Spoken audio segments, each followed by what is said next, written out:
Bienvenue à vous tous et toutes pour ce journal quelque peu différent des autres, puisque nous ne reprenons que l'actualité positive, avec très souvent des initiatives comme celle-ci.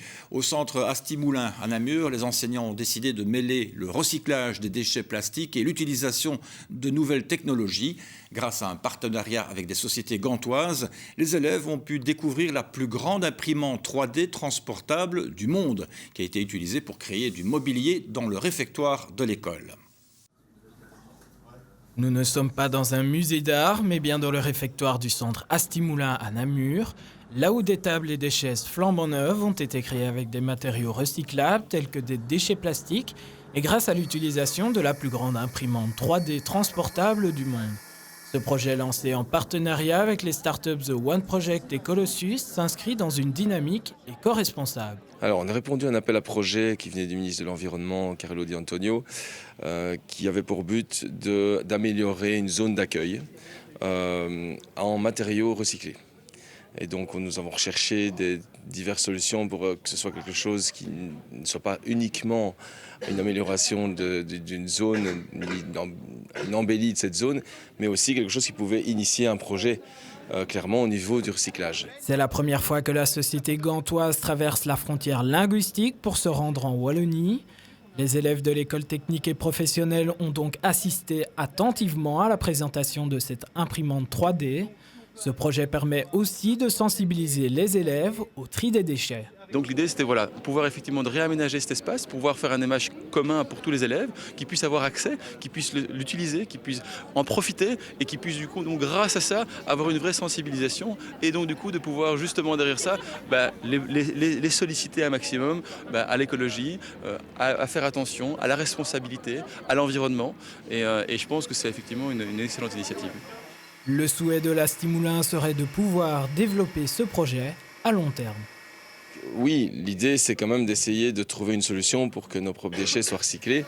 Mais là on est au tout début et c'est quelque chose qui va se construire avec les élèves. Ça, on a initié ça au niveau de l'équipe pédagogique, mais la suite c'est vraiment faire ça avec les élèves et les impliquer à fond dans le système. Avoir cette imprimante 3D présente dans la cour de récréation se veut aussi très utile pour des élèves comme Gavin, pour qui ces nouvelles technologies font partie intégrante de ses études. Dans l'option, ça nous permet de voir tous les outils qu'on va utiliser plus tard, les servocommandes, les vérins et autres matériels dans l'option. Une grande première donc pour cette démonstration grandeur nature au sein de cet établissement. Le partenariat entre l'école et la start-up n'en est qu'à ses débuts dans ce grand projet innovant et éco-responsable et pense déjà développer de nouvelles idées avec les élèves. Mobilisud, la centrale d'appel et services de taxi social d'Inantais, va proposer un nouveau service. Elle proposera dès octobre des cours d'auto-école pour les demandeurs d'emploi, mais aussi les personnes émargeant au CPAS. Dans cette salle, d'ici octobre, se presseront des apprentis conducteurs. La SBL Mobilisud, taxi social qui aide les déplacements des personnes précarisées, proposera des cours d'auto-école dans un local situé dans la gare de Dinan. En fait, on s'est rendu compte que le passage du permis de conduire était un gros problème pour certaines personnes. D'abord, point de vue coût, et puis pour se rendre sur place pour la formation du permis de conduire. Un prix préférentiel sera fait pour les personnes demandeuses d'emploi et inscrites au CPAS. Et comme le local se trouve ici, au premier étage de la gare de Dinan, l'accès est assez aisé pour les personnes qui veulent se rendre à ces cours. Mobilisud, Véronique, bonjour. Pour s'inscrire au cours, il faut que sa commune de résidence soit adhérente à Mobilisud. Les communes doivent payer 50 centimes par an et par habitant pour que leurs administrés bénéficient de ce service. Des plafonds de revenus sont à respecter. Automatiquement, si la personne est demandeuse d'emploi ou bénéficie du CPS, elle est automatiquement dans les conditions pour bénéficier de la formation. Un module de 20 heures, ce sera environ 800 €. Pour une auto-école classique où ça tourne vraiment au minimum 1000, mais c'est plus souvent 1200 €, voire plus. Bonjour, installe-toi. Les modules de formation vont démarrer en octobre prochain. À chaque fois, une quinzaine de personnes suivent les cours et les inscriptions ont déjà commencé. C'était bien de penser aux personnes qui sont un petit peu dans le besoin. Évidemment, à l'heure d'aujourd'hui, sans permis, on n'a pas de travail. Et donc, fatalement, je donne un petit peu mon coup de pouce à ces personnes-là. J'ai dû effectivement baisser mes tarifs. Comment ? Par les frais de fonctionnement. Donc, j'ai diminué un peu mes charges, ce qui fait que je m'en sors bien comme ça. Ce local permet aussi à l'auto-école de s'implanter dans une commune où elle n'avait pas de clients jusqu'à présent. L'espace est prioritairement réservé à Mobilis Sud, mais les non-bénéficiaires peuvent venir y suivre des cours à un tarif classique. Ce mardi se déroulaient à Namur les états généraux de l'insertion. 250 personnes étaient réunies. Elles travaillent toutes dans le domaine de l'insertion professionnelle en CPAS. Ces dernières années, suite à la crise migratoire, les centres publics d'action sociale ont fait face aux demandes d'aide de plus en plus nombreuses de personnes d'origine étrangère. Dans la région salmienne, l'accompagnement et le suivi passent par le service Coup de pouce créé par les CPS d'Oufalise, Gouvy, Vielsam et Bertogne. Les lavandières du Bon-Alpha étant des employeurs de la région collaborant avec le service Coup de pouce, service spécialisé dans l'insertion professionnelle. Depuis 2010, les CPAS sont confrontés aux demandes de plus en plus nombreuses d'anciens demandeurs d'asile. À un moment donné, on s'est dit comment est-ce qu'on peut travailler avec ces personnes-là au CPS, puisqu'on n'était pas vraiment prêt. Et donc, on a réfléchi et puis on en est arrivé à engager une personne à mi-temps qui s'occupe spécifiquement du suivi individuel de ces personnes. Et on a aussi été reconnu comme initiative locale d'intégration. Donc on donne des cours de citoyenneté dans le cadre du parcours d'intégration obligatoire en région wallonne depuis 2017. La personne qui arrive au CPS, qui fait sa demande d'aide financière, est renvoyée dans notre service par le service social général. Et à partir de là, il y a tout un processus qui se met en place d'aide, d'accompagnement, vers la formation, vers l'emploi ou simplement dans des activités de resocialisation pour les personnes les plus éloignées. Et donc, dans le cadre de ce parcours que l'on met en place, à un moment donné, la personne exprime le souhait de travailler. Nous allons confronter son souhait avec la réalité en lui permettant de faire un stage en entreprise. Et si le stage est concluant, il y a une possibilité d'emploi via le contrat article 60, paragraphe 7, bien connu dans les CPS. Abdel est d'origine syrienne, stagiaire au service blanchisserie-repassage de cette entreprise. Il ne maîtrise pas la langue française, mais il a exprimé une volonté forte de travailler. Vous travaillez ici, hein? Il y a 3 mois. Ouais. Comment ça se passe? Comment ça va? Oui, ça va, toujours ça va bien. Comme série, déjà, je travaille toujours la série. Vous faisiez quoi en Syrie? Votre travail en Syrie? Shorl, Fessoria? Non, je travaille chauffeur camion dans série. Balle même. Vous avez été surpris ici en interne, peut-être par la volonté de réussir et de s'intégrer et de travailler? Tout à fait, de par leur implication totale au niveau de l'entreprise et essentiellement aussi de par leur humilité. Ils ont dû s'adapter, je vais dire, à un travail d'ouvriers, des opérateurs de production, et ils s'intègrent pleinement au niveau de l'entreprise, essentiellement au niveau de la production, mais au sein des équipes aussi.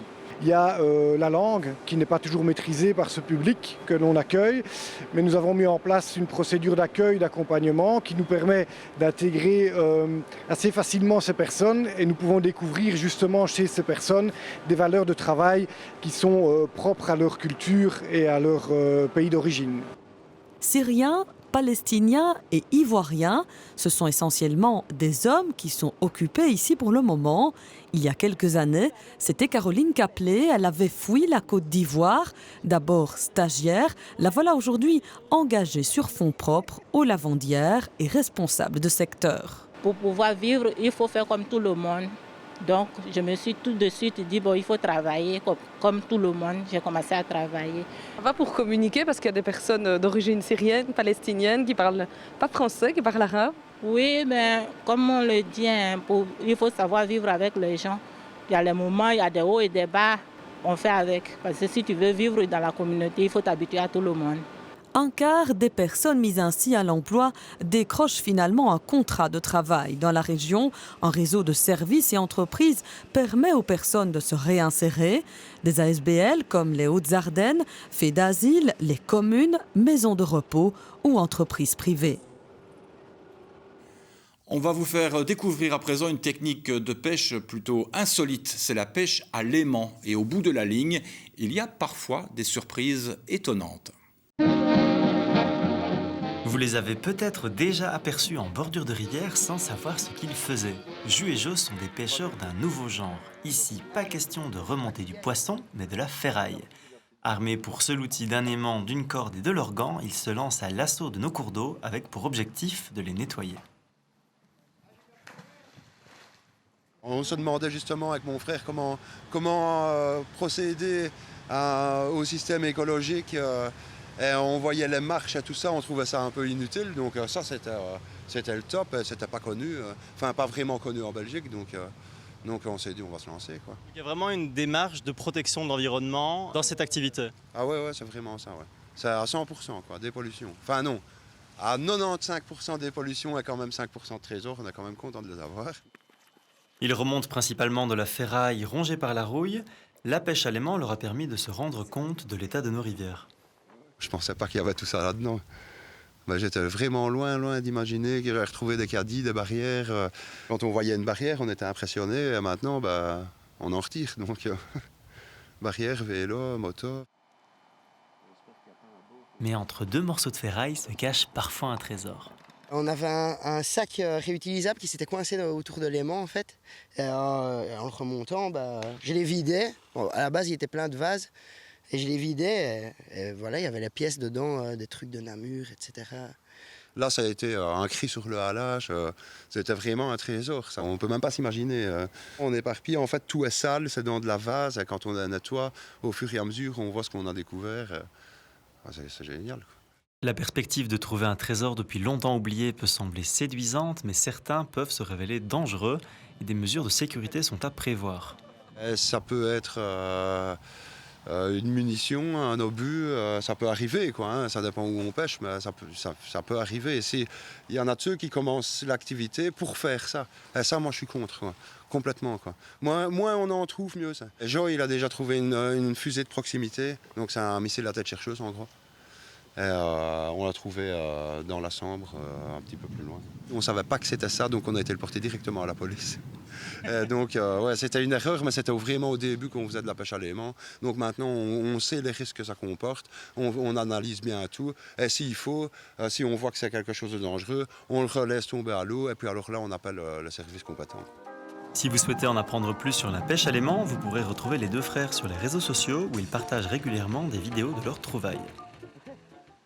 Le Cénobeats à Gembloux, c'est un festival qui se voulait éco-responsable. Les membres de l'organisation souhaitaient en effet limiter l'empreinte énergétique de l'événement, vaisselle réutilisable, récupération, produits locaux, mise en avant de la mobilité douce. Voici un tour d'horizon de ces éléments mis en place pour limiter l'impact environnemental de ce festival, comme quoi tout est possible. Il est 15h et le Cénobeats a ouvert ses portes il y a peu. Les festivaliers commencent à affluer sur le site de l'abbaye de Gembloux. Du côté de l'organisation, on se réjouit que le grand jour soit enfin arrivé. On est très heureux d'avoir ouvert nos portes. On a vraiment une équipe en or qui a fait que voilà, les gens sont vraiment très contents pour l'instant. Le site est magnifique et donc c'est un rêve qui se réalise. Le Cénobeats est né il y a 1 an et demi. Ils sont 12, tous issus de la faculté Gembloux Agrobiotech, à se réunir pour se lancer ce pari fou de créer un festival de musique électro qui soit également éco-responsable. Au total, c'est une 60aine de réunions de 2-3 heures où on brainstorm dans tous les sens, on échange plein d'idées, on prend des décisions, on avance sur des contrats, sur des devis et on se forme aussi sur le tas parce que finalement ce projet est porté par uniquement des personnes qui n'ont pas forcément de compétences particulièrement dans l'événementiel au départ, au niveau professionnel en tout cas. Pour sa première édition, le Cénobeats propose une affiche qui mêle à la fois des artistes locaux, comme ici, les Too Many Gustave, et des artistes reconnus en Belgique et à l'étranger, notamment Kid Noise, Alex Jermis ou Romeo Blanco. On sait très bien qu'en Belgique, on a des DJ de renommée internationale, donc d'offrir la possibilité au public jambloutois d'accueillir des artistes de cette renommée, mais alors d'aussi propulser les DJ locaux, les DJ qui cartonnent en Belgique, mais pas encore à l'international, de faire vraiment une très belle affiche qui balaye tous les styles de musique électro. Lancer un tel festival à Gembloux, c'est évidemment un bon moyen de prouver, encore une fois, que la ville peut accueillir de beaux événements. C'est super de pouvoir mettre la faculté en avant, de pouvoir créer ça en collaboration avec la ville aussi. On a aussi beaucoup discuté avec la ville. Donc ça, pour nous, c'est hyper important. Créer des liens entre la ville et la fac, c'est pour nous déjà un bon point. Et puis, en plus de ça, essayer de réunir des gens de la commune et aussi de plein de villes environnantes. Et il y a des gens qui viennent de l'étranger aussi pour ce festival. En plus de l'équipe organisatrice, 135 bénévoles ont été nécessaires pour le montage du site. Ils sont encore nombreux à être présents aujourd'hui sur le festival. Il y a plus d'une centaine de bénévoles aujourd'hui en fait, parce qu'on a eu la chance d'avoir des bénévoles qui sont venus pour le montage et qui ont souhaité encore continuer l'expérience pendant le jour du festival. Donc voilà, ça c'est merci à ces bénévoles-là parce qu'ils nous ont vraiment bien aidés. Même si l'événement vient à peine de commencer, les organisateurs nous confirment qu'ils envisagent déjà une seconde édition. On y pense déjà, la date n'est pas encore très claire, a priori ce serait à la même période. Tout dépendra du débriefing de la première édition, mais a priori on partirait pour un deuxième round. Ouais. 5 ans après l'Oscar attribué à Monsieur Hublot, l'engouement pour les sculptures de son papa, Stéphane Halleux, va toujours grandissant. Le sculpteur de Moïville exposera de nouvelles pièces à la Louise Galerie de Durbrouy à partir du 22 septembre. Alors, qu'est-ce qui a changé avec le succès? Pas la philosophie du monsieur, en tout cas.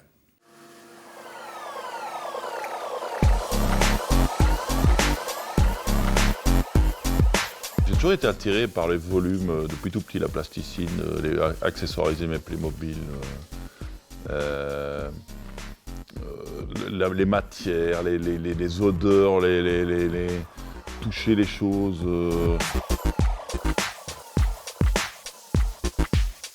On a réussi à monter un atelier assez complet, de façon à pouvoir ne pas souffrir quand tu fabriques quelque chose.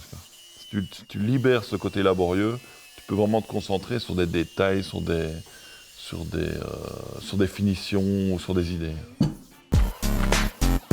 J'ai travaillé avec Stéphane Halleux depuis une petite année maintenant. Ce que je dis à mon entourage et à ma femme notamment, c'est que j'ai plus l'impression de travailler. Je travaille, on fabrique des robots, on fabrique des petites mains ou quoi. Je propose aussi des simulations quand les objets sont en cours de fabrication pour des recherches de couleurs, des recherches de lettrage. Et voilà.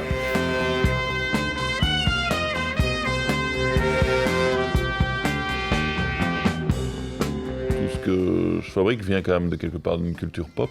Et je pense que pas mal de gens et d'amateurs d'art recherchent une part d'enfance dans leur... où ils sont plus gênés d'acheter des jouets ou nécessairement des choses conceptuelles.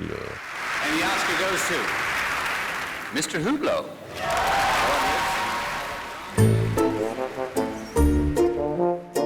Je pense qu'évidemment, Hublot, ça a amené une visibilité très populaire, quoi.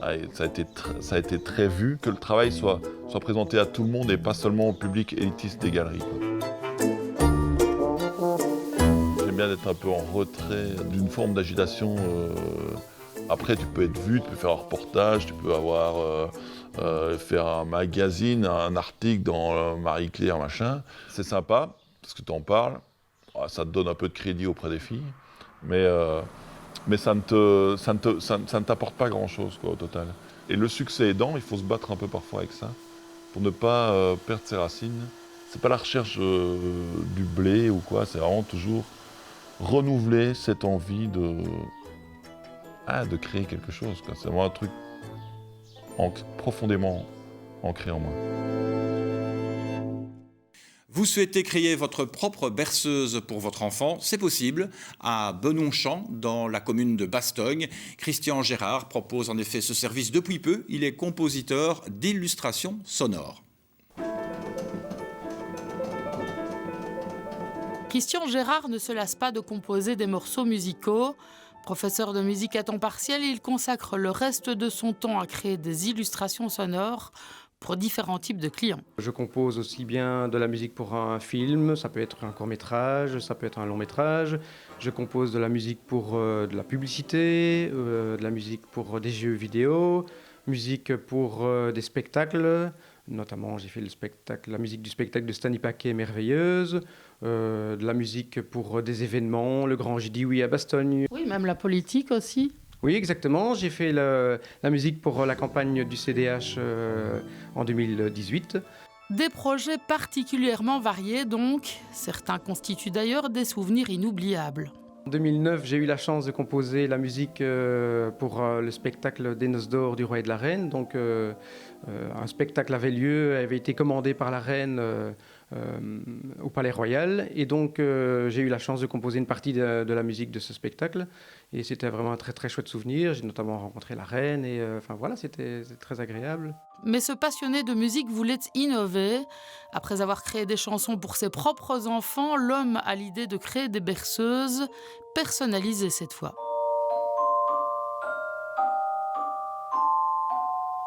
La première étape, ils choisissent s'ils veulent une berceuse instrumentale ou une berceuse récitée ou une berceuse chantée. Alors on choisit ensemble la sonorité qui leur convient, le style de musique, si c'est par exemple une valse, une ballade ou ce style-là. Une fois qu'ils ont déterminé si c'était par exemple récité, ils écrivent un texte et ce texte sera alors récité sur le fond musical que j'aurai créé. Ensuite, ils viennent l'enregistrer à la maison et je fais le mixage du texte inventé sur la musique que j'ai créée. Un cadeau hors du commun qui vous coûtera de 100 à 250 €, mais qui permettra à bébé de trouver le sommeil. Et ça n'a pas de prix. Je ne vous chanterai pas une berceuse, par contre je peux siffler la fin de ce journal. Merci de nous avoir accompagnés. Prochain rendez-vous la semaine prochaine, même chaîne, même jour et même heure. Bonne semaine à vous tous et toutes. Au revoir.